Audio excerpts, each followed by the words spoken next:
السلام علیکم۔ آج میں آپ لوگوں کے لیے ایک بہت ہی خوفناک کہانی لائی ہوں۔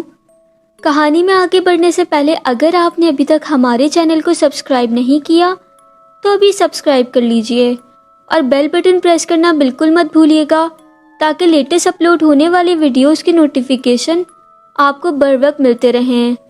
تو چلیے آج کی سٹوری کی طرف چلتے ہیں۔ السلام علیکم، میں آپ کے ساتھ ایک سٹوری شیئر کرنا چاہتی ہوں۔ آئی ہوپ آپ اسے اپنی ویڈیو میں ضرور شامل کریں گی۔ میرا نام زینب ہے۔ یہ بات آج سے تقریباً 3 سال پہلے کی ہے، جب میں گورنمنٹ شہید ملت کالج آف وومن کی طالب علم تھی۔ As you know, government college کی پڑھائی کا نظام کیسا ہوتا ہے۔ ہم 5 لڑکیوں کا ایک گروپ تھا۔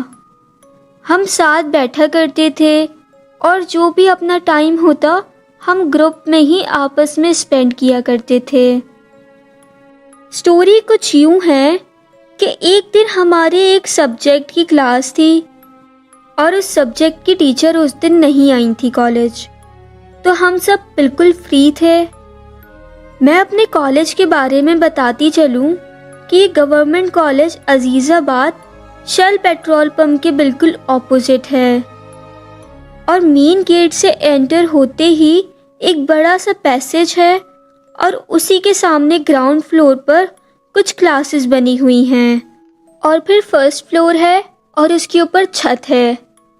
ہماری جو کلاس تھی وہ گراؤنڈ فلور پر تھی۔ حیرانگی کی بات یہ ہے کہ فرسٹ فلور جو تھا اسے کانٹے دار جھاڑیوں سے پیک کیا گیا تھا۔ اگر ہم کسی سے پوچھتے تھے کہ یہ بند کیوں ہے تو ہمیں طرح طرح کی باتیں کہہ کر ٹال دیا جاتا تھا کہ یہاں کنسٹرکشن کا کام چل رہا ہے وغیرہ وغیرہ۔ لیکن اس فلور کو دیکھ کر ایسا بالکل نہیں لگتا تھا کہ یہاں کنسٹرکشن کا کوئی کام بھی ہو رہا ہوگا۔ خیر، جیسا کہ میں نے آپ کو بتایا کہ ایک دن ہمارے سبجیکٹ کی ٹیچر نہیں آئی تھی جو ہمیں پڑھاتی تھی، تو ہم لڑکیوں نے ڈیسائیڈ کیا کہ کیوں نہ اوپر والے فلور پر جا کر دیکھا جائے کہ آخر وہاں ماجرا کیا ہے۔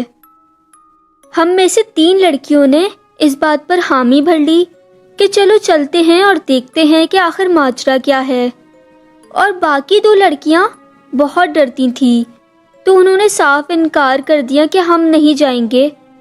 خیر، ہم نے ان دونوں کو بہت انسسٹ کیا بٹ وہ نہیں مانی، اور ہم نے اوپر والے فلور پر جانے کا فیصلہ تو کر ہی لیا تھا تو ہم وہاں چل پڑے۔ اس فلور کے سٹیئرز پر کانٹے دار جھاڑیاں تھیں، تو اس سے بچ بچا کے ہم لڑکیاں اوپر سٹیئرز کی طرف بڑھی اور فرسٹ فلور پر پہنچ گئیں۔ ہم نے اس پورے فلور کا جائزہ لیا تو وہاں کم از کم 10 سے 12 کلاسز بنی ہوئی تھی، اور ان کو دیکھ کر ایسا بالکل نہیں لگ رہا تھا جیسے سالوں سے اس فلور پر کوئی آیا بھی ہو۔ بڑے بڑے جالے مٹی کے اور موٹی موٹی تہ دھول کی جمی ہوئی تھی ڈیسک پر۔ اتنے میں ہم باتیں کرتے ہوئے واپس نیچے کی طرف جانے لگے تو ہمیں ایسا محسوس ہوا جیسے ہمارے پیچھے کچھ چل رہا ہے۔ ہم نے پیچھے مڑ کر دیکھا تو کوئی بھی نہیں تھا اس وقت ہمارے علاوہ، ہم 3 لڑکیاں ہی تھیں۔ اتنے میں ہمیں ریئلائز ہوا کہ ہم میں سے ایک لڑکی جس کا نام سمیرہ تھا وہ غائب ہے۔ ہم اسے آواز نہیں دے سکتے تھے، اگر آواز دیتے تو آواز گونجتی، اور اوپر سے ہم تو آئے بھی بغیر بتائے تھے سب سے چھپ کے۔ ہم دونوں نے اسے ڈھونڈا تو وہ آسانی سے مل گئی، لیکن یہ بات ابھی یہاں ختم نہیں ہوتی۔ جب وہ ہماری دوست ہمیں دکھی تو وہ کلاس روم کے ونڈو کے باہر کھڑی ہوئی ایک مسلسل پوائنٹ کی طرف دیکھے جا رہی تھی۔ جب ہم نے اس ونڈو سے کلاس روم کے اندر دیکھا تو وہاں ڈیسک پر ایک کالی بلی بیٹھی ہوئی تھی جو کنٹینیوسلی اس فرینڈ کی طرف دیکھے جا رہی تھی۔ جب ہم نے اس سے پوچھا کہ کیا ہوا ہے تمہیں، تم ایسے کیوں دیکھے جا رہی ہو اس بلی کو، تو اس نے کہا کچھ نہیں، تم لوگ کہاں چلے گئے تھے وغیرہ وغیرہ۔ اس نے بہت اسٹرینج طریقے سے پوچھا تھا۔ ہم سب ایک دوسرے کی شکل دیکھنے لگے اور جیسے تیسے کر کے ہم نیچے آ گئے۔ پھر ہم نے اس بات کے حوالے سے کسی سے کچھ ڈسکس نہیں کیا، لیکن ہماری اس فرینڈ کا بیہیویئر کچھ عجیب سا ہو گیا تھا ہم سے، اور وہ ہم سے ذرا دور دور رہنے لگی تھی اس پورے ٹائم۔ چہرہ اس کا پیلا ہو گیا تھا اور عجیب سی مسکراہٹ اس کے چہرے پر تھی۔ خیر، آف ہو گئی تو ہم لوگ سب اپنے اپنے گھر چلے آئے۔ اب کہانی یہاں سے الگ موڑ لیتی ہے۔ وہ ہماری دوست ایک ہفتے سے غائب تھی۔ اس کو واٹس ایپ پہ میسج کرتے تو وہ رپلائی نہ کرتی، کال کرتے تو موبائل بن جاتا۔ تو ہم دوستوں نے ڈیسائیڈ کیا کہ اس کے گھر جا کر حال چال پوچھا جائے اس کا۔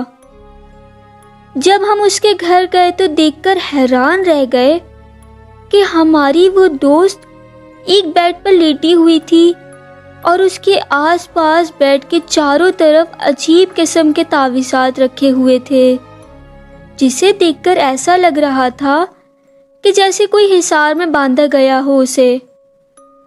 ہمیں یہ دیکھ کر بہت حیرت ہوئی کہ ہماری دوست تو ٹھیک ٹھاک تھی، اس کی یہ حالت اچانک سے کیسے ہو گئی، اور کافی ٹینشن بھی ہوئی ہمیں۔ خیر، جب ہم نے اس کی امی سے پوچھا تو انہوں نے بتایا کہ جب سے آخری دن کالج سے وہ آئی ہے، اس کی طبیعت اسی رات سے خراب ہونا شروع ہو گئی تھی۔ رات میں جب سب سو رہے تھے تو ہمیں اس کے کمرے سے کچھ آوازیں آنے لگیں، ایسا جیسے کہ یہ کسی سے ہنس ہنس کر باتیں کر رہی ہو۔ جب اس کی امی نے جا کر دیکھا تو وہ بیڈ پر بیٹھی اکیلے ہی خود سے باتیں کیے جا رہی تھی۔ جب انہوں نے پوچھا کہ کس سے بات کر رہی ہو تو وہ ایک دم خاموش ہو گئی اور کھڑکی کی طرف اشارہ کرنے لگی۔ انہوں نے اسے تھوڑا ڈانٹا اور اس کو واپس سونے کے لیے کہا۔ ابھی کچھ ہی دیر ہوئی تھی اس بات کو کہ اس کے کمرے سے اچانک چیخنے چلانے کی آوازیں آنے لگیں۔ اس کے گھر والے جیسے ہی اس کے کمرے میں پہنچے تو اس کے چہرے پر عجیب و غریب سے نشانات تھے، ایسے نشانات جیسے کہ اس پہ کسی نے بری طرح تشدد کیا ہو۔ اور پھر ایک مرد کی آواز میں وہ مستقل بات کرنے لگی۔ چونکہ اس کے ابا حافظ قرآن تھے تو انہوں نے کچھ قرآنی آیتیں پڑھی اور ایک پانی پہ دم کر کے اس پہ چھڑکا، تو اس وقت ان معاملات میں تھوڑی بہتری آ گئی۔ نیکسٹ ڈے پھر وہی چیزیں، رات میں ایک دم سے اٹھ جانا، چیخنا چلانا، مرد کی آواز میں باتیں کرنا۔ اب یہ سب چیزیں اس کے گھر والوں کے لیے تھوڑی الارمنگ تھیں۔ تو اس کے والد صاحب کے دوست تھے، وہ تھوڑی دینی تعلیم رکھتے تھے، ان کو بلایا گیا۔ پہلے انہوں نے پورا گھر دیکھا کہ گھر میں تو کوئی اثرات وغیرہ نہیں ہیں۔ پھر انہوں نے جب لڑکی کو دیکھا تو انہوں نے سب کچھ بتا دیا، ہمارے اوپر والے اس فلور پر جانا اور اس کا اس بلی سے آئی کانٹیکٹ ہونا، اور ساتھ ساتھ یہ بھی بتا دیا کہ اس لڑکی پر ایک جن عاشق ہو گیا ہے اور وہ اسی کالج سے پیچھے لگا ہے، اور ساتھ ساتھ وہ جن یہ بھی کہتا ہے کہ چاہے کچھ بھی ہو جائے وہ اس لڑکی کو اپنے ساتھ ہی لے کر جائے گا۔ ہماری اس دوست کا بہت علاج ہوا، بہت دم درود کیے گئے اس پر، جگہ جگہ اس کے لیے وظیفے کروائے گئے، اور وہ وقت آ گیا کہ ہماری پیاری دوست سمیرہ اس دنیا سے رخصت ہو گئی۔ کائنات، آپ یقین نہیں کریں گی، میری اتنی پیاری اتنی ینگ دوست، اس کو میں آج بھی یاد کرتی ہوں اور روتی ہوں کہ ہماری اس فیصلے نے ہماری دوست کی جان لے لی۔ اس بات کا ذکر جب ہم نے اپنی ایک ٹیچر سے کیا اس کے انتقال کے بعد، تو انہوں نے ہمیں بتایا کہ یہ کالج سے پہلے ایک قبرستان تھا۔ جب یہ کالج نیا بنا تھا تو یہاں اوپر والے فلور پر کچھ عجیب و غریب واقعات ہوتے تھے، جس وجہ سے اوپر والا پورشن جنات کو بخش دیا گیا۔ اور تب سے وہ سیل ہے، اور ہماری ٹیچر نے سختی سے منع کیا کہ اوپر والے پورشن میں نہ جایا جائے، اور ہمیں پرنسپل کے آفس بھی لے جایا گیا۔ ہمیں کافی ڈانٹ پڑی اور یہ کہا گیا کہ اس بارے میں آپ کسی سے ذکر نہ کرنا۔ کائنات، ہم نے اپنی ایک دوست کو تو کھو دیا ہے اسی وجہ سے، لیکن یہ میری ریکویسٹ ہے اور میری ای میل کرنے کا مقصد بھی یہی ہے کہ جو وہاں کے اسٹوڈنٹس ہیں ان کو یہ سب پتہ چل جائے اور وہ اس سب چیز کو مذاق ہرگز نہ لیں اور اوپر والی پورشن میں جانے سے گریز کریں۔ یہ کالج ایک مافیا ہے اور یہ لوگ کبھی نہیں بتائیں گے اس بارے میں۔ پتہ نہیں کتنی لڑکیوں کی جان لی ہوگی اس مخلوق نے، لیکن یہ لوگ بتاتے ہی نہیں۔ میری زندگی کی اس حقیقت پہ مبنی خوفناک واقعے کو اپنی سٹوریز میں ضرور شیئر کیجیے گا۔ لاٹس آف لوز فرام زینب۔ تو آپ کو آج کی میری یہ سٹوری کیسی لگی؟ کامنٹ سیکشن میں اپنی رائے کا اظہار ضرور کیجیے گا، اور آپ پر یا آپ کے کسی بھی عزیز پر کوئی بھی حقیقت پہ مبنی انٹرسٹنگ واقعہ گزرا ہو تو ڈسکرپشن میں دیے گئے ای میل پر رابطہ کر کے مجھ سے اپنا واقعہ لازمی شیئر کریں، تاکہ میں آپ لوگوں کے لیے ایسی ہی انٹرسٹنگ سٹوریز لا سکوں۔ تو پھر ملاقات ہوتی ہے ایک نئی ویڈیو میں، تب تک اپنا اور اپنے گھر والوں کا بہت سارا خیال رکھیے گا۔ فی امان اللہ، اللہ حافظ۔